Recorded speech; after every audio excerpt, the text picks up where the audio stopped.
Halo sahabat misteri, kali ini saya akan membahas 5 tempat angker yang ada di Bandung. Sebelum melanjutkan pada pembahasan, alangkah baiknya teman misteri like, komen dan subscribe video yang udah kalian tonton, supaya channel ini semakin maju dan berkembang. Berikut daftar tempat angker di Bandung. Daftar tempat angker di Bandung, yang konon di setiap lokasi itu terdapat cerita horor sehingga menjadikan lokasi tersebut angker. Selain itu, sejumlah lokasi itu pun kerap dijadikan sebagai tempat uji nyali dan para pelancong dari kanal YouTube misteri dengan mengungkap asal-usulnya. Di Indonesia sendiri banyak tempat yang konon dipercaya memiliki keangkeran tersendiri, entah itu keyakinan dari masyarakat setempat maupun karena berbagai larangan dari leluhur sejak dahulu. Di Bandung misalnya, terdapat sejumlah yang konon dipercaya memiliki suasana angker dengan cerita mistis berada di balik lokasinya.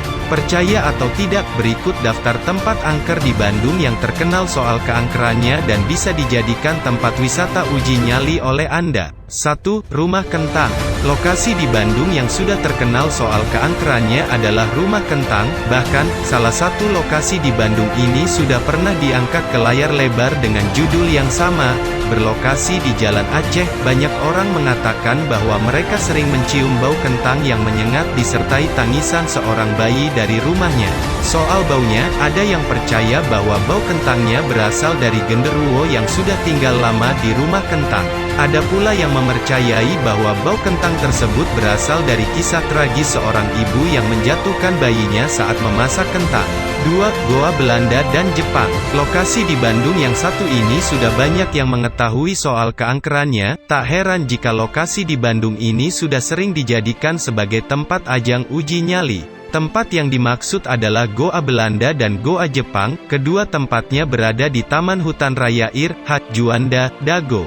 Goa Belanda ini dipercaya sebagai tempat pembantaian pribumi, sedangkan Goa Jepang digunakan sebagai tempat para pekerja paksa. Saat mengunjungi kedua goa tersebut, ada satu kata yang pantang untuk diucapkan. Kata tersebut adalah lada. Lada sendiri merupakan nama dari salah satu tokoh leluhur yang sangat dihormati. 3. Museum Pos Indonesia. Tak hanya Museum Sri Baduga yang menjadi lokasi di Bandung yang memiliki kisah mistis yang menyelimutinya. Ada juga Museum Pos Indonesia yang tersohor dengan berbagai kisah berbau mistis. Gedung peninggalan Belanda ada di Jalan Cilaki nomor 73 ini memiliki aura yang seram saat kamu lihat dari luar saat jalan-jalan di sekitaran gedungnya.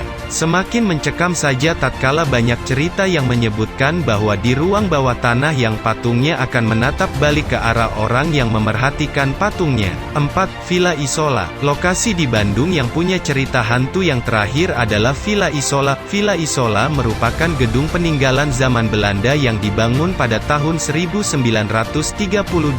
Bangunan villa yang berlokasi di kawasan Universitas Pendidikan Indonesia, UPI, ini dulunya dimiliki oleh Dominique Willem Bertetti. Di siang hari, salah satu lokasi di Bandung ini tampak biasa saja. Namun, menjelang malam hari, banyak yang percaya bahwa sering muncul penampakan noni dan menir Belanda sedang berdansa.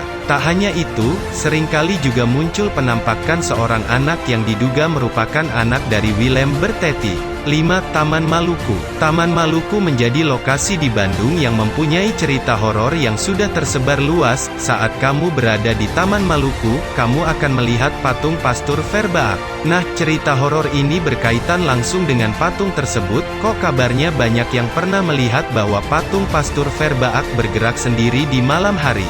Bahkan, tidak hanya bergerak, posisi dari patungnya berubah dengan sendiri. Hal ini tentu semakin menakutkan apalagi jika kamu sedang berjalan-jalan santai di sekitaran Taman Maluku. Nah, berikut daftar tempat yang konon angker di Bandung. Jangan pernah berkunjung sendirian terlebih di malam hari.